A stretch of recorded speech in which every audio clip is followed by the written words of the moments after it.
Welcome to Backseat Managers Podcast. Here we are again, and I'm full of energy today, which doesn't make sense because it sucks to be an Arsenal fan. But we're here anyway, rain or shine.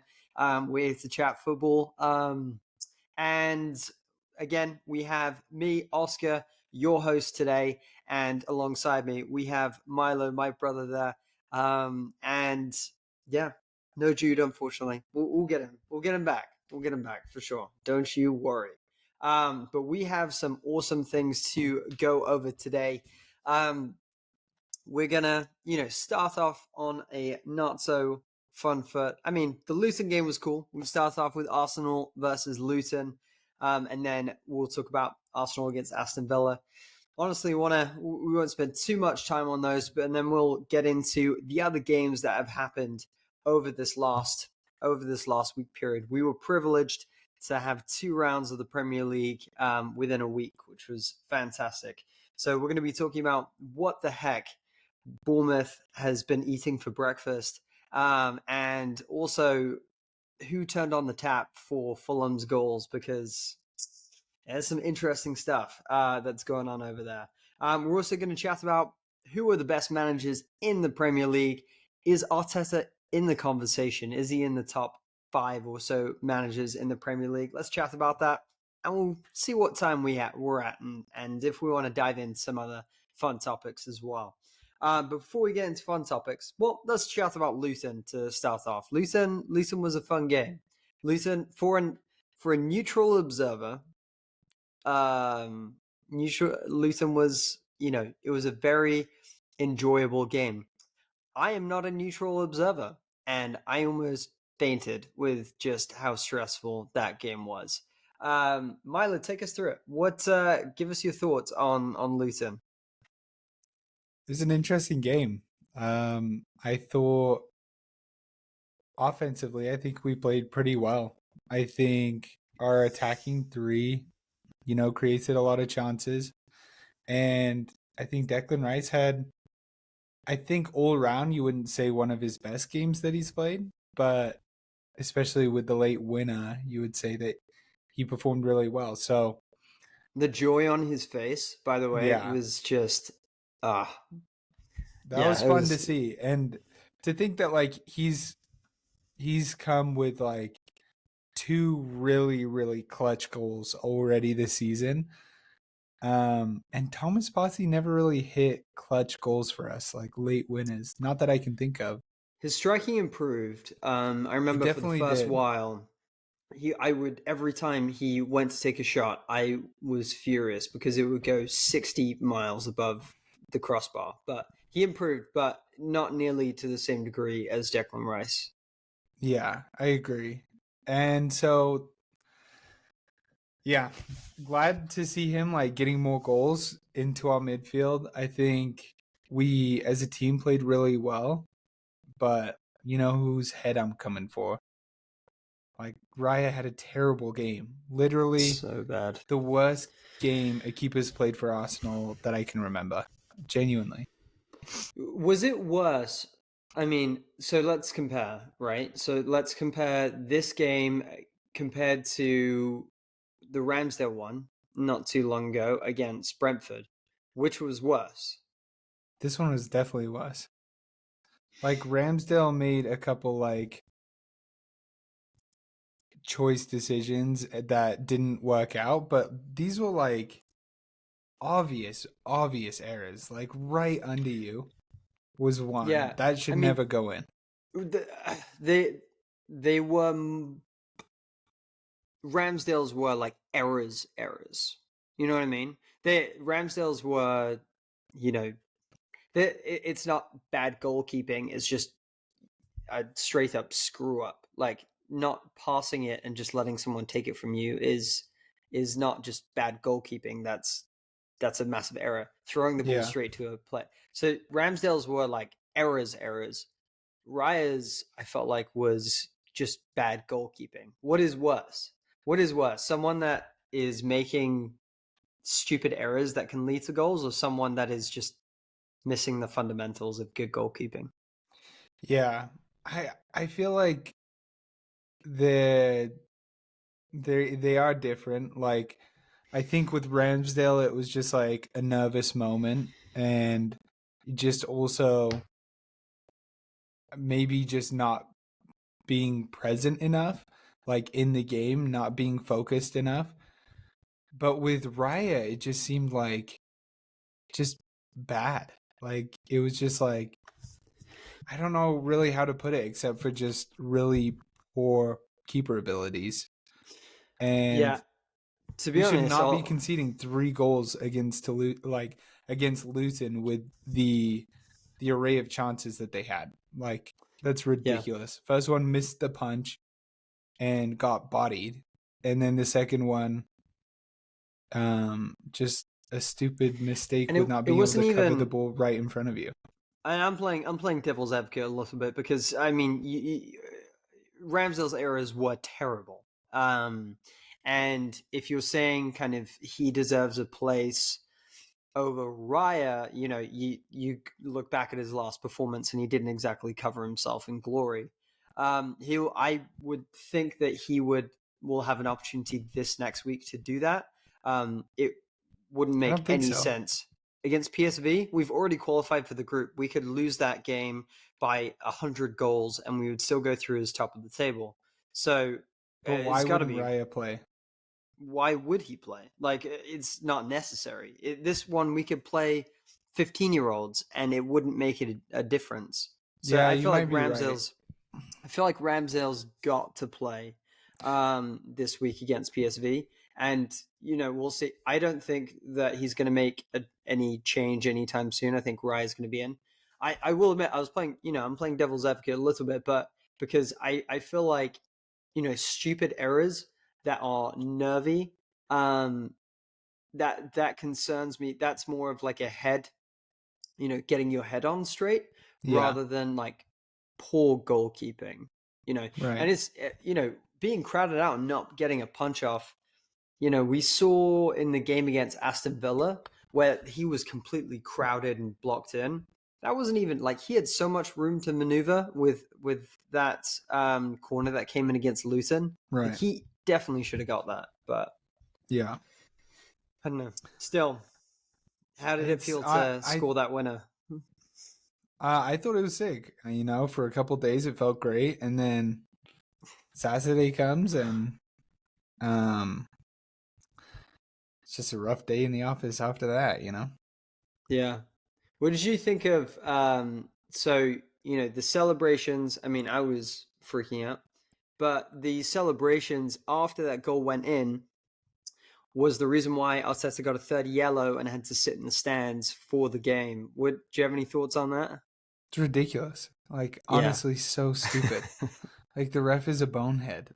That is like why? Yeah. I have no words. Like I just No. feel like it's the inconsistencies. Arsenal a lot of time at getting like celebration policed. A lot of the time it's from the FA, and I don't really get it. Like the charges last year for Arsenal over celebrating, like what's up with that? I don't know. I feel like All teams do that. there should be, I mean, a last minute winner should be. You should celebrate it. That's the joy of football. It's the love of football that you, that one tiny moment can cause just absolute chaos and like heart crushing on one side and just pure joy on the other. Yeah. So yeah, I don't And know I if feel that like factored into the game yeah. this weekend, but And I feel like what it's been like over the past year, I think refs or officials or um, the FA or whatever it is, like when small clubs come to play Arsenal, if they really celebrate for winning the game, people are like, "Oh, that's valid because you're a small club with a lot like smaller budget beating a team that has like way bigger resources than you do." But it's like when we win against anyone or like the small teams, it's almost like you should be winning those games. So don't over celebrate. But it's only been recently that we've had sort of that culture change from going from a team that hasn't played in the Champions League for years to now being like up and amongst the best teams in the league and competing in multiple competitions. So I feel like it's that kind of almost stigma towards bigger clubs that's like, don't celebrate too much about beating a mediocre team because you should be. And there's validity to that, but I just think it was also just pushed on Arsenal because we were getting that criticism for like being a big club, but we haven't been performing to the standards for a while. So it And probably like that's felt really good for the the players to be performing like that. and that's also the joy of football is that any club, can pull off like a crazy upset, right? Yeah. And we're not the only ones. Luton drew with Liverpool not too long ago, right? And they should have beaten them, Yeah. right? And the City But game I was do feel close. like, yeah, yeah, and I do feel like every time there's like a last minute winner and they're cheering and everything, there's always a pundit like right off the bat that's like, oh, it's disgraceful and it's stupid. They're like Um, super critical to Arteta for being yeah, like like Richard expressive Keys or and yeah, yeah, it's just like just chill out a little bit, honestly. yeah, exactly. Um, Aston Villa, we have to talk about it a little bit. It's just as soon as that first goal went in, 7 minutes on the clock. As soon as that first goal went in, I was I had the feeling that this wasn't going to be a happy day for us. Yep. It's and it was sad because we could have changed our stars. There were quite a few opportunities that Odegaard specifically had right in front of goal, hundred where if percent. he'd just been a little bit more clinical, which he But not just normally Odegaard, is. like our whole team. We had so Yeah, many chances. Like Saka had one that he could have hit first time, that he missed.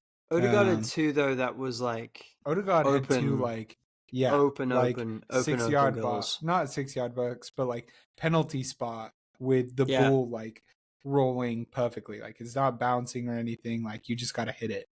yeah. And both Side times he didn't foot. really make great contact. Yeah.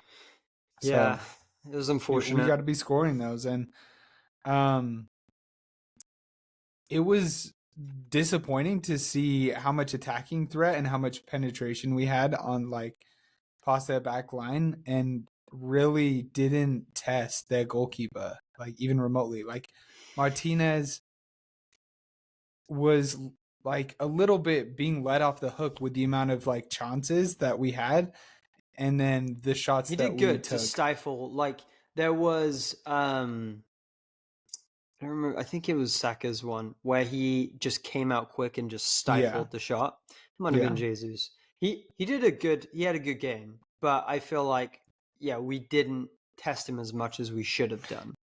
He had a couple good moments, but overall, I would say that he didn't have to do as much as I thought he would. And Yeah, probably as much as he should have, because we should have, been, we should have had a lot more shots on target, a lot more threatening, like because we did control the game. finishing. Because to be honest, you say that Martinez didn't have too much to do. Neither did Raya. To be honest, like Raya outside, the goal, obviously. I feel like he wasn't tested too much either. I feel like Yeah. we were pushing and we just weren't making things happen. So why do you think that is? What was the thing that we were missing to get us over the line, to get a point, to get 3 points? What was Arsenal lacking? Well, first and foremost, like the thing that they were lacking is a decent ref. Like that call at the end, I think was the dumbest thing I've ever seen. It made no sense to me. And we haven't talked about this like that play, and I'm interested to hear your thoughts. But For me, it was just ridiculous. Like the goal should have stood. There was nothing even showing that it was clearly hitting his hand. Even if it was that close of proximity, that it's so close and your bodies are like your hands are in line with your body that there's no way that that should be called a handball. No, And also so there was a that's penalty shout too. there was a penalty shout. I wasn't sure on that one. I feel like there was a penalty shout. It could have been a penalty. I feel like if it was given, it probably wouldn't have been overturned. But I don't think. Yeah, with the final one, the rule is it can't be whether it's natural, not natural position, whether it's on purpose, accidental. It doesn't matter if it hits your arm and you're the one to score it immediately after. It doesn't count. That's the way that my understanding of the rule. So based on that, it does seem like that goal should not have counted. So my understanding of it is it sucks because as well, Nketiah's foot was so close to the ball, and if he was the one that tipped it in rather than Havertz tipping it in, it would have been a goal. My understanding of that rule, because Havertz's arms were totally in a natural position, but yeah, because it was Havertz's arm, Havertz's foot in the net, it doesn't count. I feel That's like, my understanding. and maybe you've seen something in the replay that I haven't, and also maybe you know the rules better than I do, because to my understanding, it was like if a defender it hits their arm in the box, but it's in the silhouette of their body, then it like doesn't count as a handball, right? So wouldn't it be the same vice versa? Like if your hand isn't like helping you really and you're playing it in the silhouette of your body, I didn't even see in the replay it hit his hand. Like I It genuinely kind of didn't. it looked like it hit his arm. I think it I feel like it did. didn't. But that's where we kind of disagree, and maybe you've seen an angle that I haven't that shows it more, but when I was watching it I think live with the we're replays, watching the yeah, same game live. So I I I don't, I think it was I didn't see anything that like ultimately showed. And if it did, it hit the defender's arm before it hit his. So how is it oh, okay? it So how definitely is it hit the okay defender's for arm as for it well. to hit the defender's arm and then hit his, but we're the ones that get penalized and it's fine if he does when they're doing the exact same thing? Yeah. It doesn't make Which sense. yeah, I'm not gonna. I think I'm gonna agree with you on the rule being dumb. I think based on the rule that's written, unfortunately I would have loved the goal. I was I just freaking don't think out. it makes sense. It doesn't make Yeah, any sense. Like if you're saying that his is a handball, then the defender's was a handball as well. Like it's plain as simple as that. yeah, yeah. So, Yeah. You could definitely make that argument, but and you then have to give it to. Oh, go ahead. but then also going back to the penalty shout, the FA have already come out and said because one was given to I can't remember the other team, but it was like the exact same situation and but even less of a foul than what happened. And the FA came out and said, "Oh, we should have overturned this one with Arsenal. That was a direct mistake." And so it's just frustrating, especially Just the with inconsistency. yeah, just the inconsistencies. I think the refing really does need to improve. And you hear some of these refs talk, and it's honestly just ridiculous the way that they communicate. They don't communicate things. They kind of are protecting their coworkers. It honestly drives The me insane. difficulty is though is the difficult. It's never going to be perfect. There's human error, right? And so I don't think VAR is perfect, or that it's ever going to be perfect. And it's you can't have your cake and eat it too. Of just I hate VAR. I don't want VAR being part of the game. That's ruining the game. Um, and then expect VAR to solve all your problems. You know what I mean? Yeah, The ref didn't. The but ref. didn't call it as a penalty, and pre-VAR, that would have been the end of it, right? Now there's VAR, and VAR is saying, I don't think there's enough in it where it's clear and obvious that the referee definitely made a mistake. And it's human error. I mean, I hate VAR, and I think it needs to be improved in a ton of ways, but also I think there is a level where you do have to accept this is human error, and we're not all the calls are going to be perfect. I feel like this was one that wasn't as egregious. Like I feel like we've seen so many ridiculous ones. Like the one a while ago where they just mixed up who was talking about what, and they said play on, it wasn't offsides when it totally was offsides. But that's This like one an was just extreme situation, you know? Like yeah. that's a thing that's like, wow, that should never happen. But my frustration is I feel like with a lot of these refs, they don't learn. Or like the same thing will happen the next week. It's not like things are being taken into consideration and changing. It's like these controversial decisions are happening every single week, and I know that like to some degree we're always going to have that, but when it's the same sort of like bad judgment over and over and over, you think that the FA would put some sort of processes in place to make it better. I'm sure there is a lot of pressure on referees' backs. I'm sure that referees go But into every England's like game. referee history isn't great as it is, and we only need to employ improve. like British referees, and that's I think that's a big part of what the issue is. Like I think the FA just needs to do better.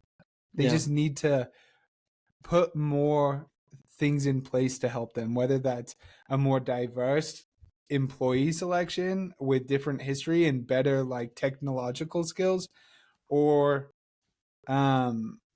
just like better communication or better trainings, something. But it just seems like they don't really do anything, and the same issues just keep happening, and it's one game this is a penalty, and then the next game the exact same weekend it's like it's the complete opposite. And sometimes we have VAR coming in and changing the wrong call. Like it's not clear and obvious, but they're still coming in and changing the decision. So it's and we can move on to another topic, but I just am very anti-FA. I could tell you you have some very strong feelings about this.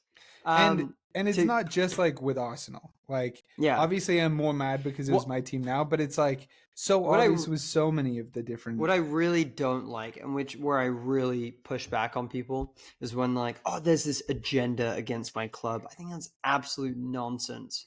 I don't think that either. There's no agendas out there. Get over yourself. It's just, sometimes, it sucks to suck. It sucks to suck. Talking about Aston Villa though, because this week they beat in the same week Manchester City and Arsenal. So, which is insane. The two kind of top title contenders, two of the three, you could say, they beat back to back. So the question has to be asked, are Aston Villa title contenders, Milo? No, of course not. No, why not? Like they just they're only just now hitting their stride, and it's very impressive that the form they're on, and they've beaten some really good teams. But first and foremost, to get yourself in a title race, you got to win enough games. And I think Emery is always good at getting up for the big occasion, and he's great at sort of the tactical battle and the like one-on-one. And we've seen that in the past with Arteta. Like he's best at Arteta in the Europa League finals the year after he left Arsenal. So I think he has that sort of dog in him. That's just so tell me, you think they can't get there? They can't win because of the squad or because of Emery? Because of their squad. And I love their squad, like genuinely. First team I play with on FIFA. Whose squad But is better? Aston Villa's now or Leicester's when they won? Leicester, I don't know. you had two world-class players and Jamie Vardy. No one knew they weren't world class until that season. No one Okay, gave but them a second look. tell me who you Riyad think is Mahrez going to wasn't be anybody world-class. until he won that season. Okay, N'Golo yeah, but Kante he won wasn't the Player of anybody the until Year. they won that season. No, Because they that's won. true. Okay, so you think that there's hidden world-class players on Villa right now? Yes or no? I think Ollie Watkins is phenomenal. I think Douglas Luiz is insanely good.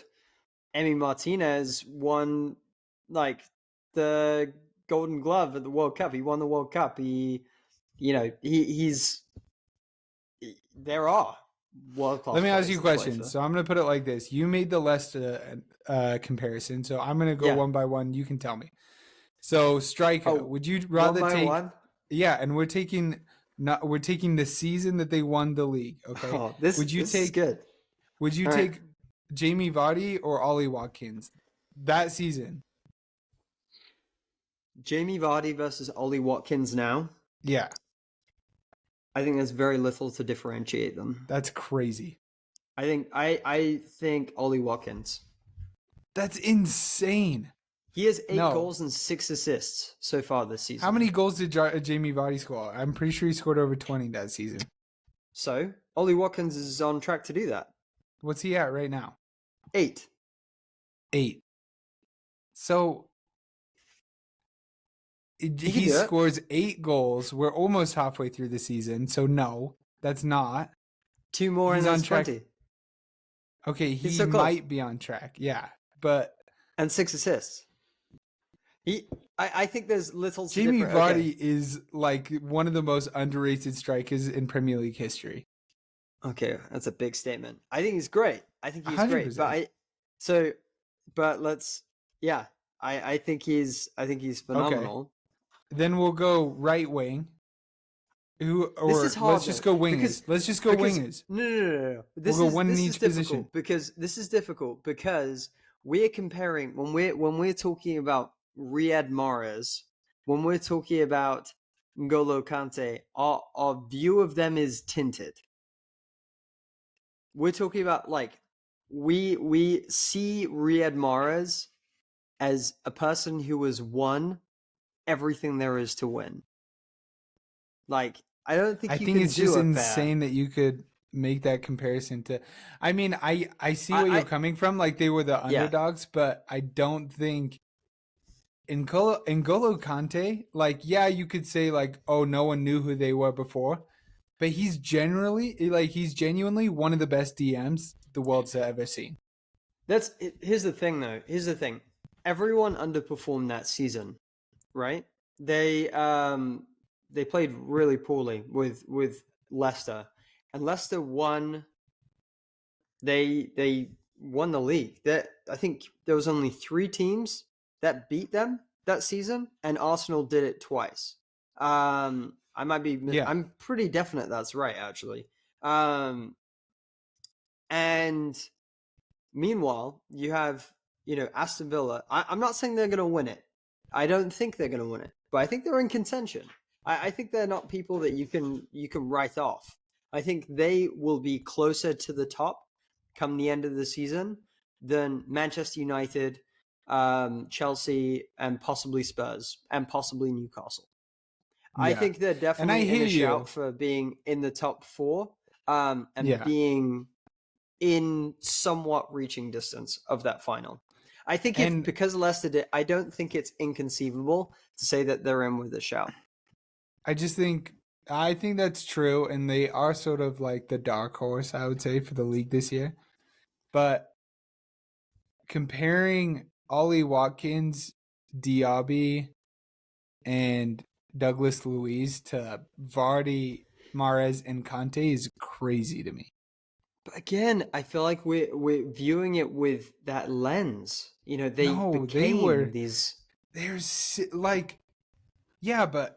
there's nothing to show us that those 3 players are going to be world class. I haven't seen it. Genuinely, I haven't seen it. And I think Ollie Watkins could, like, if he came to Arsenal in January, I think he could do really well. But I don't think he's the best striker, like, in the Premier League right now, which is what Jamie Vardy was. He was the best striker in the Premier League. We wanted to sign him. I think we'll have to have this chat at the end of the season, and one of us can say "I told you so," and we'll compare and take a look at what the players look like come the end of the season. I think they're still going to finish like 6th place. I think they're going to be higher. I think they're going to be 4th or 5th, maybe top 4.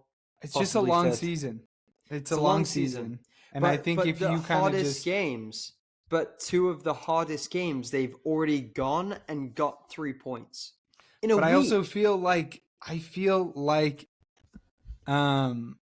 Aston Villa struggle against like something like a low block or like those really physical defensive teams.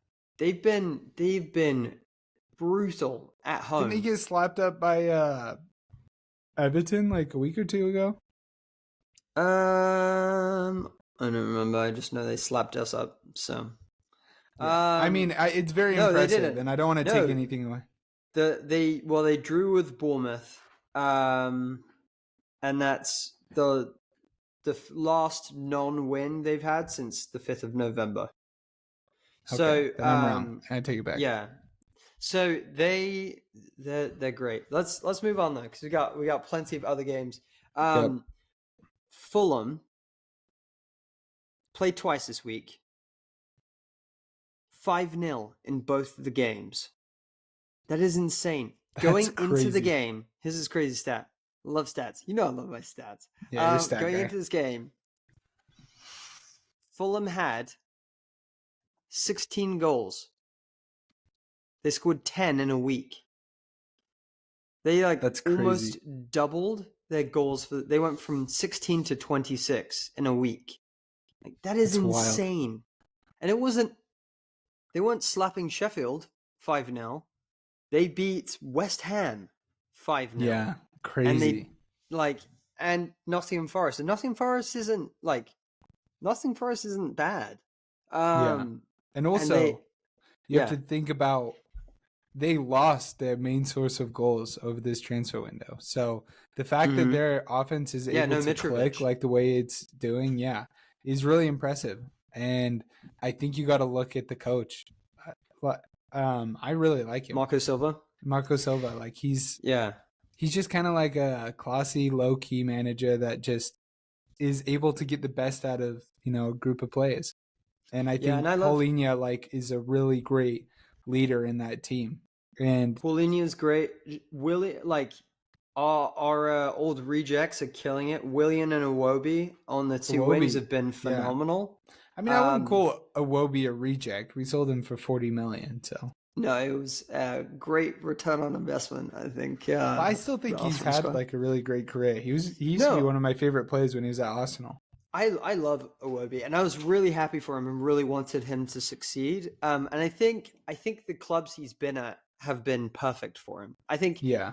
I feel like Arsenal was too high a level. I feel like Fulham, and when he was at Everton, I feel like Fulham is a perfect club for him.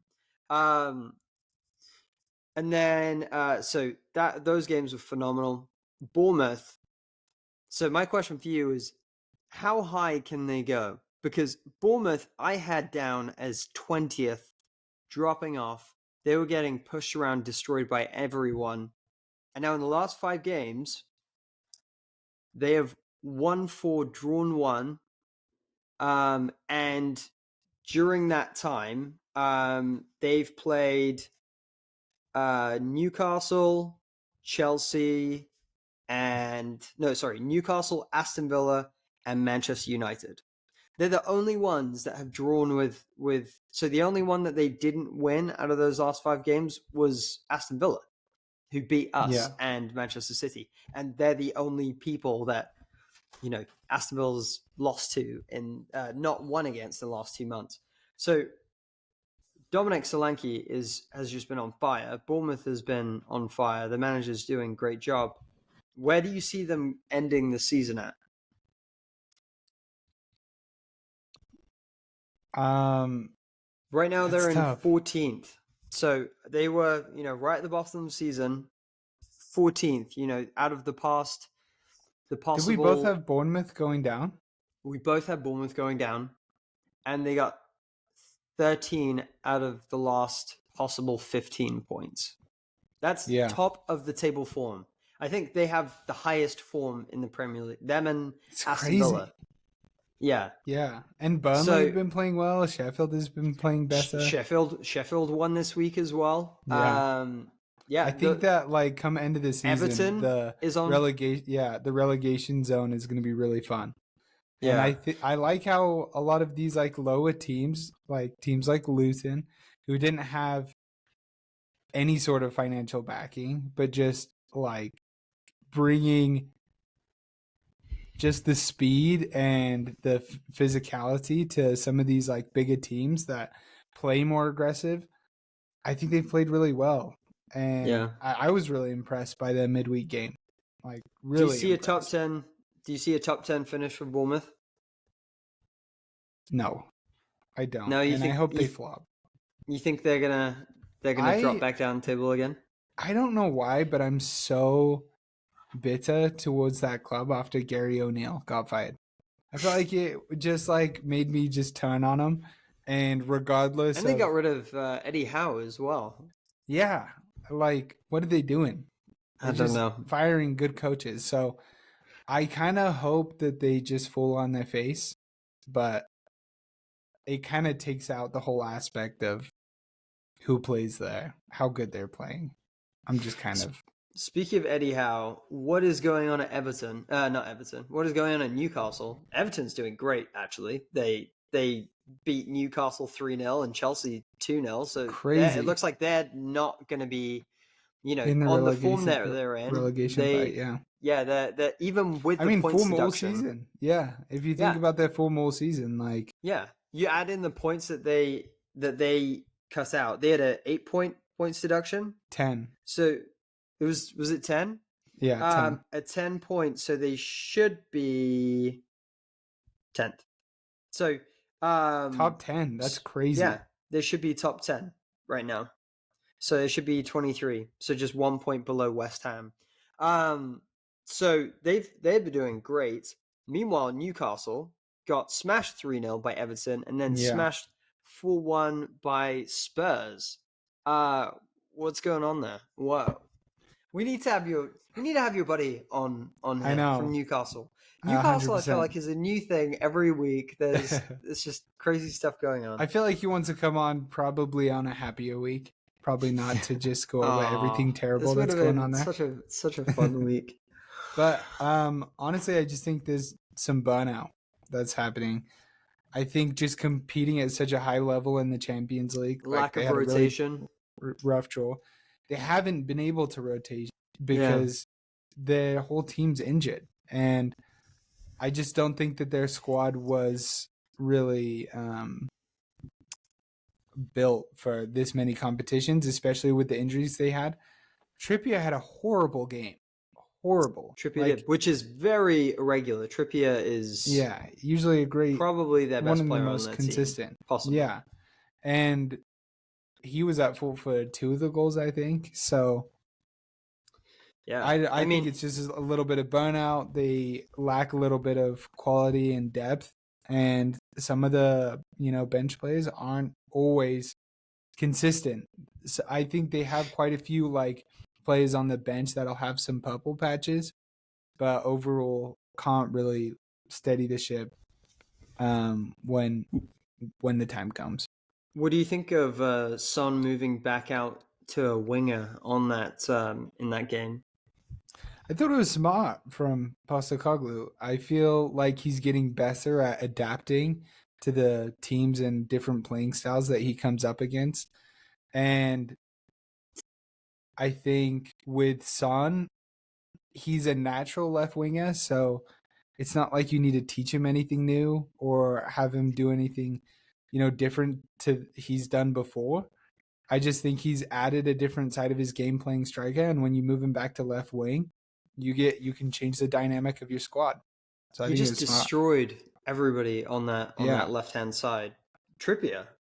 He destroyed Trippier. He Yeah. I mean, And he's it makes me like feel like an idiot for getting him in my top 10 wingers. you should feel like Because an he is idiot a for winger, that. and I forgot that, honestly. And I it kind was of like was like, oh, he's a striker now. But and he made Richarlison look like Harry Kane up front. yeah, So he did. Good for Richarlison, um, dude. yeah, I have always thought Richarlison was Terrible. yeah. I mean, for the I Premier still am League, not everyone in the Premier League's convinced. phenomenal. Yeah, I'm not really convinced I either. remember But when he was at Everton, I always hated him. I don't know why. yeah, And I don't even so dislike Everton. Like I kind of like him as a squad, as a club, but for well, some reason Richarlison's always just annoyed me. he is a little bit of.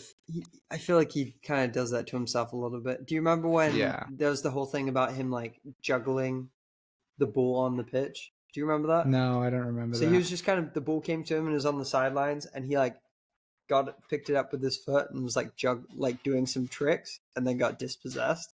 And it was this big thing of What the you heck? idiot! Like, what are you Yeah. doing? This is the middle of the game.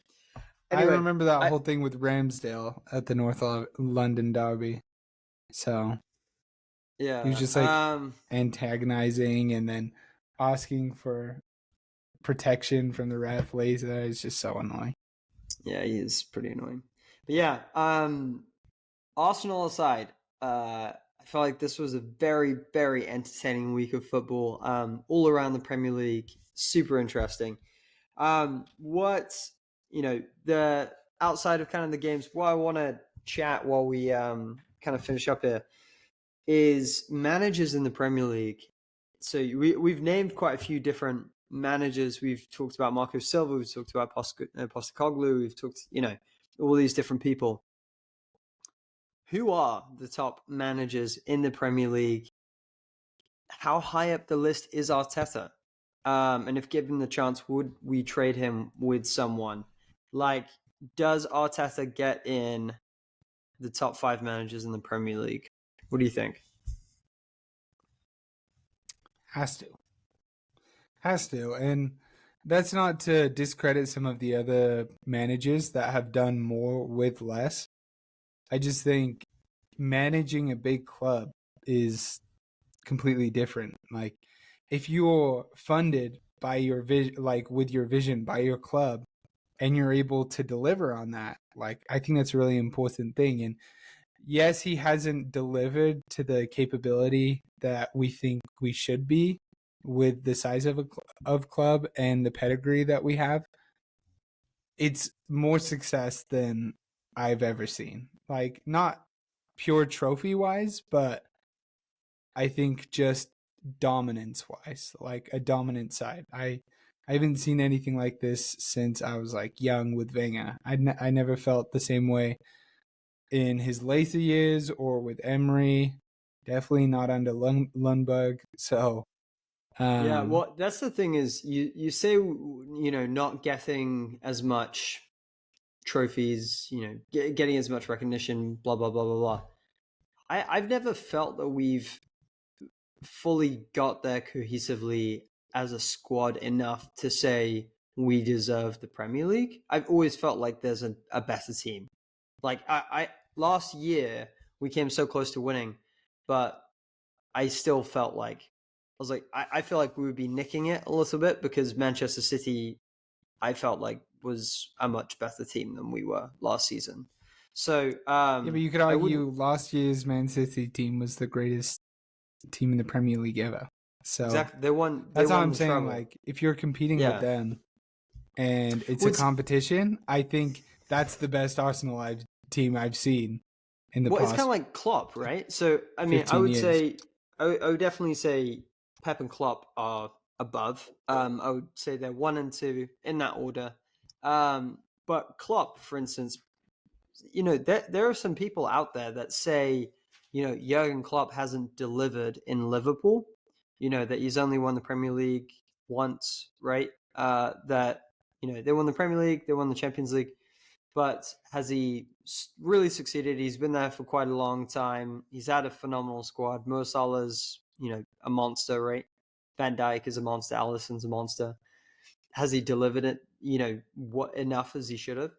But you look at what they've done, and 2 of the seasons where they didn't win, any other time of like they had 2 other seasons they were in the 90s, which any other time that would have been sufficient points to win the Premier League. But because you have someone like Manchester City that's in there, it's what are you gonna do? I think the perspective of Klopp hasn't delivered is crazy to me, honestly. Like, you're talking about a club that hasn't won a title in the past 30 years. Like, regardless if he wins one, it's a success.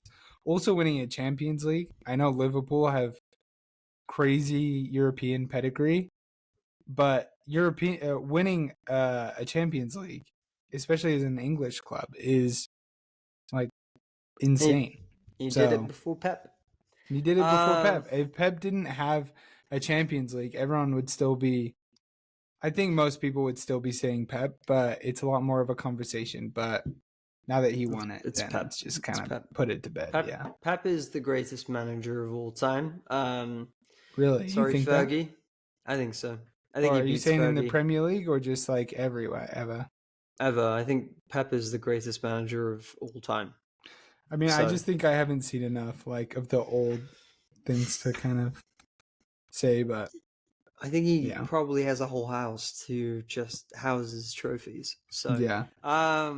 So who's on that? So on that list, right? So you've got Pep and Klopp. I definitely think of 1 and 2. Who's ahead of Arteta? Is there anyone else? Is Arteta 3, or who? What other managers would get into those top spots ahead of him? It's hard. Is Emery a better manager than Mikel Arteta? I don't think so. I mean, maybe on a one-off game, but I don't think you would say that in general. No? How come? Well,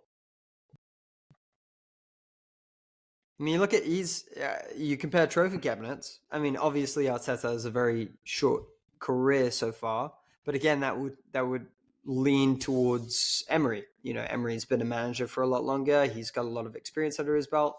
This was Arteta's first job. Not saying Arteta couldn't be a better manager and improve and this, that, and the other, but talking right now, do you think Arteta's a better manager than Emery? I think yeah. I think I would say Emery's a better cup competition coach, but Arteta's just a better like manager, talent ID.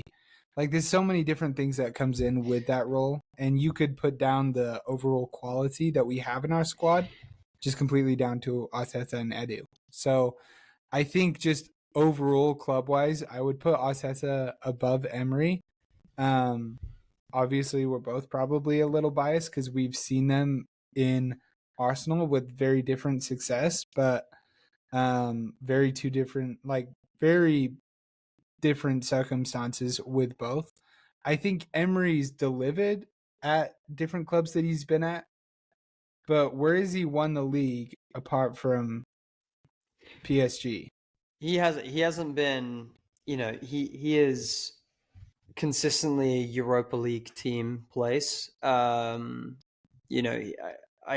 don't remember the stat, but it was somewhere during the Arsenal game, but like that his team hadn't finished in the top 4 since like 2014 or something like that. Don't quote me on that, but basically it's been a while. Like his teams haven't been top level. I mean, just historically, would you say Pochettino or Emery has a better resume? I would put Emery ahead of Pochettino. I think Pochettino has had more to work with and hasn't delivered quite as much. So you're talking about, I mean, they obviously both coached at PSG, and then you have his stint at Villarreal. He was at Sevilla too, right? Not much success he wasn't at Arsenal. PSG. Yeah, he was. Was he? That's where he Why was before he came to Emery? Arsenal. Was he? Yeah, he was a I PSG don't coach. think so. You can Maybe. look it up. Yeah, maybe. I'll fact check that one. But yeah. You're right. He totally was. I don't know why I had no memory of that. Sometimes you just That's forget fair. things. I think Emery edges Arteta by a little That's bit. crazy. But that said, I would not trade them at all. I feel like Arteta is so perfect for our club right now. I feel like the way he has handled so many different issues that we've had has just been phenomenal. The like the Aubameyang incident of just like realizing there was toxicity in the club and things needed to change. I think it's been the way he's handled it has been great. But and then I would probably say Arteta number 4, and then Eddie Howe is number 5. Poch number See, 6. we have a very similar like top 5. So mine would go Pep, Klopp, Arteta. In general, I'd probably say Eddie Howe and then Emery. Mm-hmm. And then I just Poch like and Eddie Howe. Postecoglou later. Yeah, I mean, great win this weekend, but like you just lost 4 in a row. So Yeah. I mean, you're only 3 points off City, 6 points off the top. Like you're not in a crisis or anything, but yeah, I think there's definitely some questions after the past 4 games, like of losses, even though they just won, the last match. Yeah. Well, let's wrap it up here. Let's finish up with some predictions of what we're going to be seeing here over the next few games. So we did 2. I had a whiteboard and left it somewhere, but we each won one of the last one. So we're still tied with 3-3. Even Stevens, Ginger Biz split straight down the I middle. won the midweek one, right? Because I didn't check the weekend one, but I knew I won the midweek. 0. Yep, you got 0 on the. Did you really need to say that? This weekend? Yeah, 0. Not a single one did you get. It was pretty embarrassing. But I also did that like last week, so I can't really say much. Yeah, fair. So this next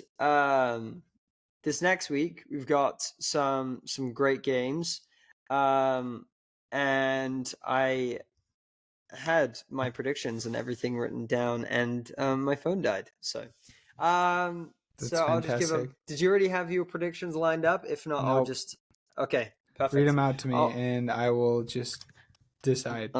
Let's do it. Okay, Fulham, Newcastle. What are you thinking? 3-1 Newcastle. 2-1 Fulham. Burnley, Everton. Bottom of the table clash. 1-1. 3-1 Everton. West Ham versus Wolves. No. Yeah, let's do that. West Ham versus Wolves. I'm going to say 2-1 Wolves. Okay, I think West Ham's going to come back. I'm going to say 3-1 West Ham. And last of all, let's do Liverpool against Manchester United. A big old rivalry. One team doing really great, and the other one, according to you, in great form. I mean, they just lost, so... Yeah, 3-0. Yeah, to Bournemouth. Yeah. Wasn't it 4-0? No, they scored at the end to make it 4-0, but VAR ended up choking it off. Yeah. I'm going to say 3-2 Liverpool. That was my exact scoreline, so I have to change it. I'll say 3-1. So, but I definitely think Liverpool's going to take that. But anything can happen in a derby. Well, not a derby, but one of those grudge matches. So it'd be really interesting to see. But This has been a very interesting week of football, and we are so grateful that all of you came along the ride with us. We want to dive into any specific topics that anybody out there listening wants to chat about. So reach out to us, message us, comment. We want to hear from you guys. And yeah, until the next one, and hopefully we have some great wins this week that we can be super excited about. Milo, anything that you want to add as we close up here today? Thanks for listening, and we'll see you guys next week. Thank you, everybody. Take care.